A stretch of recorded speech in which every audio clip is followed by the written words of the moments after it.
الرحمن الرحیم۔ آج کا میرا عنوان ہے شیخ احمد بداوی۔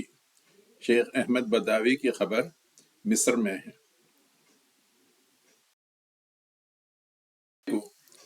فوت ہوئے 700-800 سال ہو گئے، مگر پھر بھی ان خبر میں پڑے ہوئے ہمیں، اور پھر بھی ان کو علم غیب ہے۔ ان کو معلوم ہوتا ہے کہ ان کی خبر پہ جو زیارت کے لیے جو آ رہا ہے اس کے دل میں کیا ہے اور اس کی خواہشات کیا ہیں۔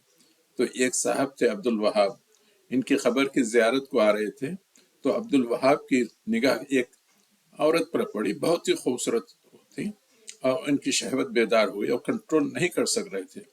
خیر، جب یہ اپنے عبد الوہاب یعنی احمد بداوی کی خبر پر پہنچتے ہیں تو خبر میں سے ان کو آواز آتی ہے کہ ارے عبد الوہاب، جا وہ عورت جس کو تو نے دیکھا ہے اور جس کی وجہ سے تیری شہوت برداشت نہیں ہو رہی ہے، اس عورت کو فلاں کمرے میں لے جا اور اپنا کام پورا کر۔ تو یہ عبد الوہاب مخمصے میں پڑ جاتے ہیں کہ ایسا کیسا ہو سکتا ہے کہ وہ عورت کسی کی بیوی ہو یا کام۔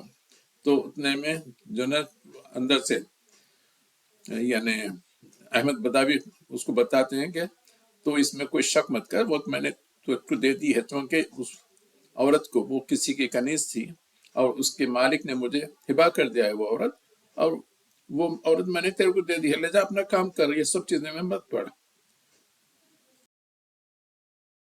فضات اعلیٰ حضرت اور قصہ نمبر 5۔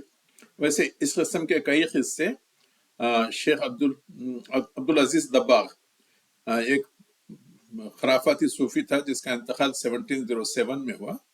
اس کی کتاب ہے عربی میں الابریز، جس کا انگلش میں ٹرانسلیشن یہاں پہ بoston میں ہوا ہے، اور انگلش ٹرانسلیشن کا نام ہے پیور گولڈ۔ بہت ہی شاندار پرنٹ ہے، مگر آپ لوگ مت پڑھیے۔